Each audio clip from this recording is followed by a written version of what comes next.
वैदिक गणित में आज पढ़ेंगे हम भाग दीजिए। प्रथम विधि है निखिलम विधि। निखिलम विधि में 5 से बड़ी संख्याओं का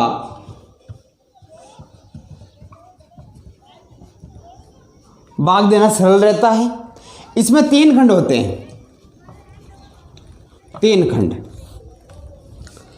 प्रथम खंड, द्वितीय और तृतीय। प्रथम खंड में भाजक और उसके नीचे उसका पूरक अर्थात उसका विचलन। तृतीय खंड में जितना भाजक का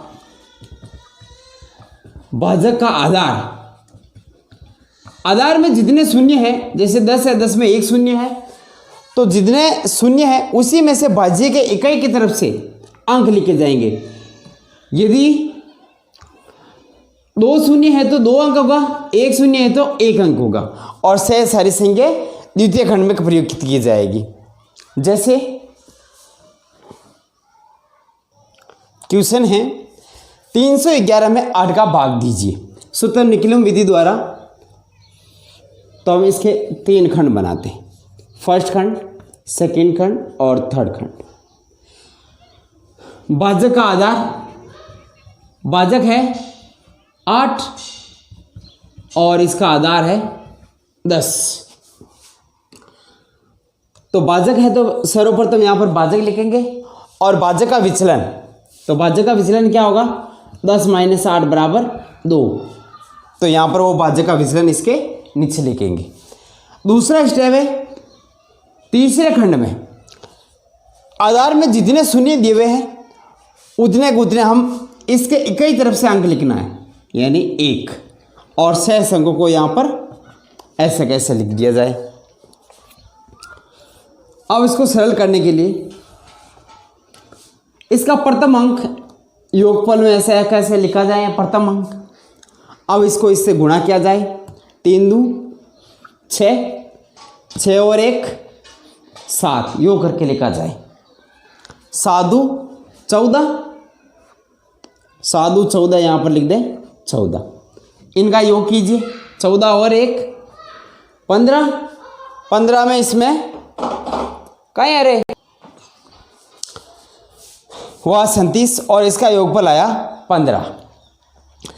अब जिस समय शेषफल यदि भाजक से ज़्यादा है तो इसमें से हम क्या करें, भाजक में से 1 घटा लें, यानी -8 और इसमें 1 जोड़ दें। तो कितना प्राप्त होगा, 37 और 1 38 और इसमें कितना आ जाएगा 7। अतः क्या हो गया, भागफल हुआ 38 और शेषफल हुआ 7। इस रूप में इसका सॉल्यूशन कर सकते हैं। दूसरा है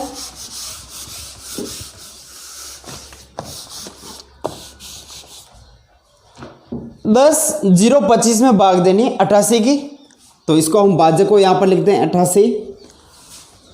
भाजक कितना है और आधार बराबर 100, तो इसका पूरक या विचलन क्या होगा 12। ठीक है, अब इसको हम इसके नीचे लिखेंगे 12।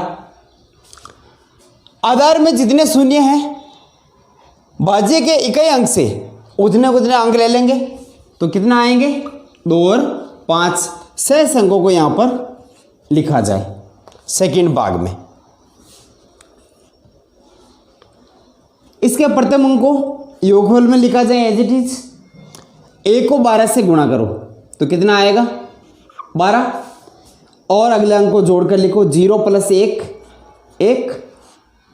1 को गुणा करो 12 से तो 12 एकम 12, 2 और 1 3, 3 को गुणा करो तो 12 से, 12 3 36। तो किस में आएगा, यहाँ तक आ गए तो इससे आगे वाला 36 आया। तो अब शेषफल में मान आ गए तो क्या आ जाएगा, इनका योग कीजिए, 2 और 2 4, 4 और 3 7, और यहां पर आ रहा है इस साइड से योगना 6 और 5 11 आ रहा है, और 7 और 1 8, 81। तो कितने बार गया?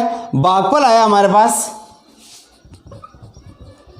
भागफल 113 और शेषफल प्राप्त हुआ 81। लीजिए कि दूसरी विधि है सूत्र परावर्ती योजित। परावर्ती योजित का अर्थ है पक्षांतरण कर उपयोग करना। अर्थात यदि विचलन में प्लस का आए तो उसको माइनस में चेंज करना, माइनस का आए तो प्लस में चेंज करना, गुणा का हो तो भाग में चेंज करना और भाग का हो तो गुणे में चेंज करना। इसमें भी 3 खंड होंगे। 3 खंडों में प्रथम खंड में भाजक होगा, भाजक के नीचे उसका विचलन और नीचे इसके विनुकुलम संख्या। विनुकुलम संख्या अर्थात यदि विचलन प्लस में है तो उसको माइनस में करके लिखना। अब आधार, या तो विचलन में जितने अंक है या फिर आधार, आधार में जितने शून्य हो, जितने शून्य हो उतने अंक हमें तीसरे खंड में लिखना है। यदि 1 हो तो 1 लिखना, 2 हो तो 2 लिखना और शेष संख्या हमें दूसरे खंड में लिखी जाएगी। वेनुकुलम के लिए जैसे यदि हम 12 लेते हैं, 12 में क्या है? +2 है विचलन, तो उसको हम वेनुकुलम में लेंगे तो क्या लेंगे? -2। तो इस रूप में हम प्रथम खंड के रूप में लिखा जाएगा। जैसे क्वेश्चन है 1358 भाग 113 शुद्ध परावर्ती योजित द्वारा भाग दीजिए। तो हम इसके 3 खंड बनाएंगे। हम फर्स्ट खंड, सेकंड और थर्ड। फर्स्ट खंड में सर्वप्रथम आएगा भाजक यानी 113, उसके नीचे उसका विचलन, विचलन कितना आएगा? 13। इसका आधार क्या होगा? 100 और आधार है। अब आएंगे विचलन। विचलन हमेशा यहां पर इस रूप में लिया जाएगा, यानी विचलन बराबर संख्या माइनस आधार। इसका यहां पर विशेष ध्यान रखें, संख्या में से आधार को घटाना है, संख्या माइनस आधार। तो संख्या 113 माइनस 100 यानी कितनी प्राप्त हुई? +13। तो +13। अब इसको विनुकुलम में लिखेंगे तो क्या आ जाएगा? -1 और -3। जो संख्या दे रखी है प्लस में दे रखी है तो उसको विनुकुलम में यानी माइनस के रूप में लिखना। अब आधार में कितने शून्य है? 2 शून्य है, तो 2 संख्या यहाँ से इकाई से 2 शून्य तृतीय खंड में लिखनी है और शेष संख्या क्या होगी? प्रथम खंड में। अब इसको हम सरल करते हैं। प्रथम अंक को, भाज्य के प्रथम अंक को पहले में लिखा जाएगा। इस a को इन संख्या से गुणा करनी, विनुकुलम वाली संख्या से गुणा करनी। तो क्या आ जाएगा?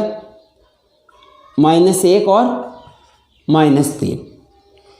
3 में से 1 गया, 2 बचा। 2 को इन संख्याओं से गुणा करना है, क्या हो जाएगा? -2 और -6।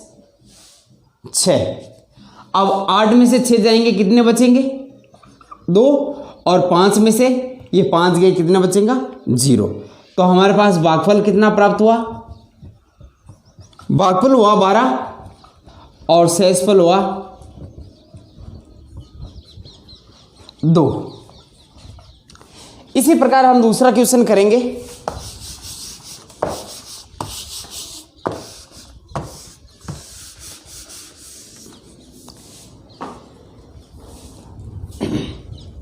आधार 1321 में भाग देना है, तो आधार कितना होगा? 1000 और विचलन कितना होगा? 1321 माइनस 1000। तो क्या आ जाएगा हमारे पास? विचलन 321। तो भाजक है 1321 और हम विनुकुलम के रूप में विचलन को सीधे भी ले सकते हैं, -3, -2 और -1। आधार में 3 संख्या है तो हमें भी तृतीय खंड में भी 3 संख्या लिखनी है, तो 167 और बाकी बची संख्याएं सेकंड खंड में लिखना है। बाकी बची संख्या सेकंड खंड में लिखना है। प्रथम संख्या को, बाजी की प्रथम संख्या को योगफल में लिखना 3। अब 3 को इनसे गुणा करो तो क्या आ जाएगा, 9 पर -9, तो इस पर हम ऊपर भी लगा सकते हैं। तो ये हो गई -9, -6 और -3। 9 में से 9 गया, कितना बचा, 0। अब 0 को इनसे गुणा करेंगे तो क्या आएगा, 0 0 और 0। अब संख्या को जोड़िए तो कितना आ जाएगा, -1, 1 पर ही आ जाएगा। अब -1 को इस माइनस वाली संख्या से गुणा करेंगे तो क्या आ जाएगा, +3, +2 और +1। तो हमारे पास क्या बचेगा, 6 और 1 7, 6 और 2 8, 3 से 3 कैंसिल हुआ तो क्या बचेगा, 187। अब हमारे पास आ रहा है जो मान है 301 पर माइनस आ रहा है और ये आ रहा है 187। इसको हमें यहाँ पर चेंज करना है। 301 यानी 1 पर माइनस है तो इसको हम किस रूप में सरल करेंगे, जैसे 1 पर दे रखा है माइनस तो इसको वेनुकुलम में चेंज करेंगे तो क्या आएगा, ये 10 में से घटाना है, यानी अब 10 में से 1 जाएगा तो आप कहाँ से लेंगे उधार, इसमें से, तो यहाँ पर आ जाएगा 10 में से 1 जाएगा तो 9। अब यहाँ पर 0 था तो कितना रहा, 9 और 2 में से 1 इधर गया तो कितना होता, 299। तो भागफल हमारे पास प्राप्त हुआ 299 और शेषफल प्राप्त हुआ 187। क्वेश्चन है 1432 में भाग देनी है 88 की, तो हम भाग देंगे तो 1488 में आधार क्या होगा, 100 और विचलन संख्या मतलब 88 माइनस आधार होता है तो 100, तो कितना बचा -12। तो हम लिखेंगे सर्वप्रथम तो भाजक 88, भाजक के नीचे विचलन था, विचलन का विनुकलम भी ले सकते हैं। तो भाजक विचलन कितना है, -12। अब इसको हम लेंगे विनुकलम के रूप में तो क्या आ जाएगा, +12। आधार में 2 शून्य है तो 2 संख्या हम यहाँ तीसरे खंड में आएगी और शेष संख्या प्रथम खंड में। बाजी की प्रथम संख्या को योगफल में लिखा जाएगा पहले का पहला अक्षर। अब 1 को गुणा करो 12 से तो क्या आ जाएगा, 1 और 2, तो 4 और 1 कितना आ गया, 5। 5 को गुणा करो 12 से, 12 5 60। अब इसको योग कर दो, 2 3 और 2 5, 5 और 6 11, 112। अब यहाँ पर शेषफल आ रहा है ज़्यादा और भागफल है कम, तो हम क्या करें, एक बार 88 घटा दो और इसमें 1 जोड़ दो, कितना बार जाएगा, 16। और यहाँ पर कितना बचेगा, 12 में से 8 गए 4 और 10 में से 8 गए 2। तो हमारे पास भागफल प्राप्त हुआ 16 और शेषफल प्राप्त हुआ 24। तीसरा है भाग दीजिए सूत्र उद्धृत रेखव्याम यानी ध्वजांक विधि। ध्वजांक विधि में कोई भी बड़ा से बड़ा क्वेश्चन में सरल करने में आसानी रहते हैं। इसके 2 भाग होते हैं, एक होता है ध्वजांक और दूसरा होता है मुख्यांक। भाजक का जो इकाई अंक, भाजक का इकाई अंक या इकाई से कई अंक हो तो वो क्या कहलाते हैं, ध्वजांक। और इकाई या इकाई अंकों के छोड़कर बाकी जो शेष अंक बचते हैं उसको हम कहते हैं मुख्यांक। इस विधि में भी 3 खंड होंगे और थर्ड। प्रथम खंड में आएगा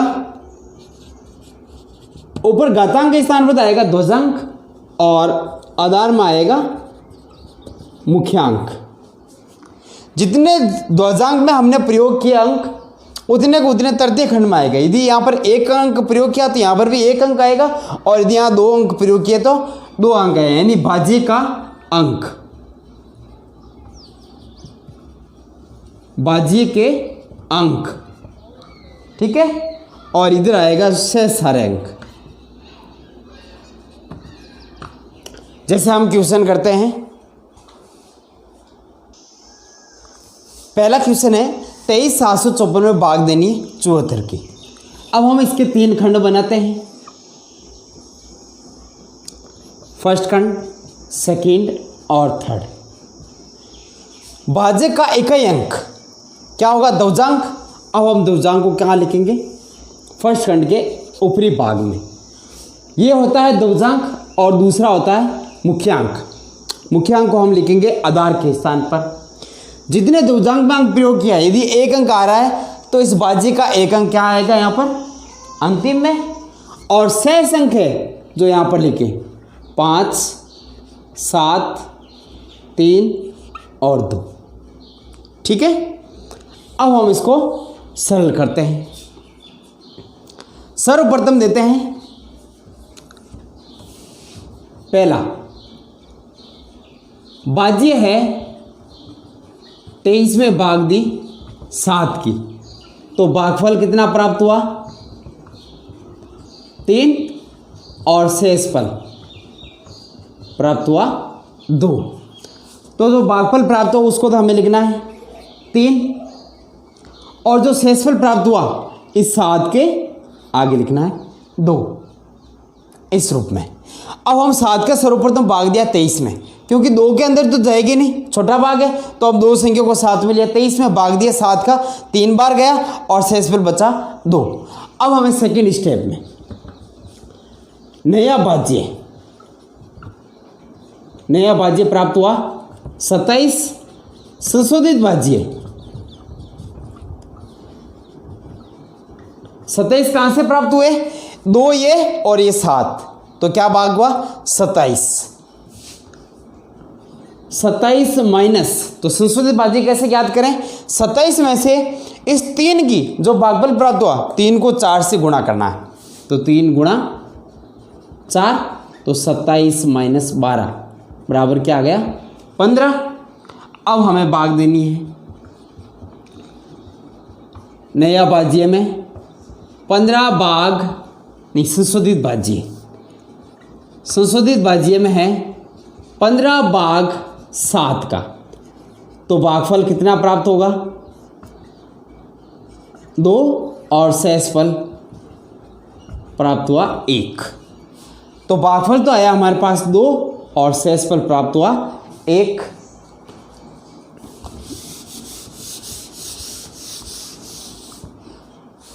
तो नया भाज्य प्राप्त हुआ 15, संशोधित भाज्य 15 माइनस किसकी गुणा करनी है? 2 की गुणा करानी है 4 से, तो 2 गुणा 4, तो 15 माइनस 8 बराबर कितना आ गया? 7। तो अगला स्टेप होगा संशोधित भाज्य में भाग देनी है, तो क्या आ जाएगा? 7 भाग 7, तो भागफल तो हुआ 1 और शेषफल 0, तो यहाँ पर लिखेंगे हम भागफल 1 और शेषफल कितना आ गया? 0। अब हम अंतिम शेषफल में आ गए, तीसरा खंड में आ गए, इसका मतलब वो अंतिम शेषफल, अंतिम शेष बराबर हो गया 0,4 माइनस इस a की गुणा 4 से करानी है, तो a की गुणा 4 से कराएंगे तो क्या आ जाएगा? 4, यानी क्या आ जाएगा? 0। तो हमारे पास अंतिम शेष क्या आ गया? 0। तो इस पूरे संख्या में क्या प्राप्त हुआ हमारे पास? तो भागफल तो हुआ 321 और शेषफल प्राप्त हुआ 0। 21 112 भाग 812 हमें याद करना है दवजांक विधि से। तो दवजांक में हमें पहला अंक प्रयोग करते हैं दवजांक के स्थान पर, शेष 81। जितना दवजांक में अंक है उतना का उतना भाज्य में से लेना है, तो भाज्य में से 2 ले लिया, शेष को यहाँ पर लिख देंगे 2, 1, 1 और 1। तो हमारे पास मान प्राप्त हुआ भाज्य बराबर 211 भाग 81। प्रत्येक में देकर देखना, 2 में जाएगा नहीं, 21 में जाएगा नहीं, तो फिर 211 लेंगे, तो 211 में भाग दी 81 की। तो भागफल बराबर प्राप्त हुआ 2 और शेषफल शेषफल बराबर 81 को 2 बार करेंगे तो भी शेषफल प्राप्त होगा। तो 81 दूना 162, 211 में से 162 घटाएंगे तो कितना प्राप्त होगा? 49। तो हमारे पास भागफल प्राप्त हुआ 2 और शेषफल हुआ 49, यानी इस अंक के आगे लिखना हमें 49। दूसरा स्टेप, नया भाज्य क्या आया? नया भाज्य आया 491, यानी 49 और 1 ये साथ में लेना है। संशोधित भाज्य 491 माइनस 491 में से जो भागफल प्राप्त हुआ उसको हमें दशमलव से गुणा करनी, 2 × 2 4। तो क्या मान प्राप्त हुआ? 487। तीसरा स्टेप, 487 में भाग देनी है 81 की, तो भागफल और शेषफल। तो अब देखो 80 का हम 5 बार लेते हैं तो 8 5 40, 400 और 8 के 6 बार लेते हैं 8 से 48, तो 6 बार देकर देखते हैं। तो 487 माइनस 21 से गुणा करेंगे तो 6 और 8 से 48, तो कितना आ जाएगा? शेषफल 1। तो भागफल तो हुआ 26, 6 आ गया, और शेषफल जो है अंतिम शेष में लिखा। तो अब हमें लेना है अंतिम शेष। चौथा स्टेप है अंतिम शेष। अंतिम शेष में क्या है? 12 माइनस 12 में से जो हमारे पास भागफल प्राप्त हो उसको इससे गुणा करो, 6 × 2, तो 6 × 2, तो 12 माइनस 12 बराबर 0। तो शेषफल कितना हुआ? 0। तो हम इसको लिख सकते हैं कि भागफल बराबर 26 और शेषफल बराबर 0। 13 5 79 भाग 975। तो इसमें स्पष्टकरण में क्या लिखें? पहला इकाई अंक तो दशमलव, तो दशमलव के स्थान पर लिखें, और शेष को हम क्या लिखेंगे? मुख्यांक। जितना अंक दशमलव में है उतने को उतना अंक भाज्य में से इकाई से लेना है, तो 9 इधर आ जाएगा, और बाकी अंक 5 7 5 1 और 3 द्वितीय खंड में। अब हम लेते हैं भाज्य। भाज्य हमारे पास प्राप्त है। अब जैसे 97 का भाग देना है इसमें, तो 1 में जाएगा नहीं, 13 में जाएगा नहीं, 135, तो 135 में देंगे। 135 भाग 97, तो भागफल 1 और शेषफल 135 में से 97 घटाएंगे तो कितना आएगा? 35 और 3 ये 38। तो हमारे पास होगा भागफल तो आएगा 1 और शेषफल, ये तीनों काम ले लिए, इसके आगे लिखना हमें 38। अब सेकेंड स्टेप, नया भाज्य प्राप्त हुआ। 38 के साथ में 7 लिखेंगे तो 387। अब लें संशोधित भाज्य। संशोधित भाज्य है 387 माइनस जो भागफल प्राप्त हुआ उसको दशमलव से गुणा कराना है, तो 1 × 5, तो कितना प्राप्त हुआ? 387 माइनस 5 बराबर 382। तो तीसरे स्टेप में क्या आ जाएगा? 382 में भाग दीजिए 97 की, तो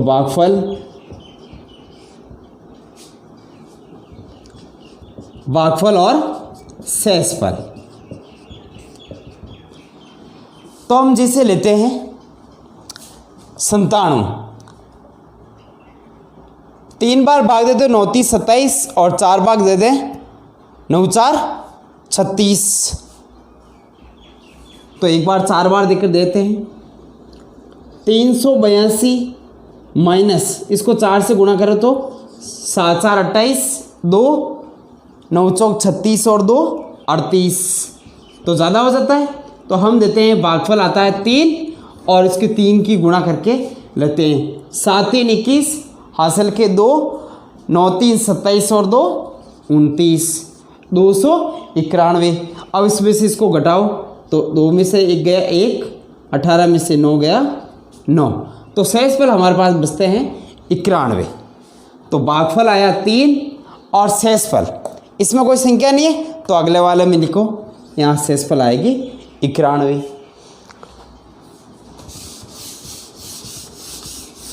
तो अंतिम भाग में गया तो हमारे पास होगा अंतिम शेषफल।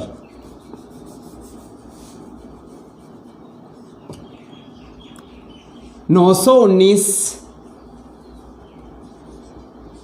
माइनस 3 की गुणा करो 5 से, तो क्या आ जाएगा 5 3 15, तो क्या आ जाएगा 904। तो शेषफल हुआ 904। तो हमारे पास भागफल हुआ संख्या का, भागफल तो हो गया 13 और शेषफल प्राप्त हुआ 907। इस रूप में किसी भी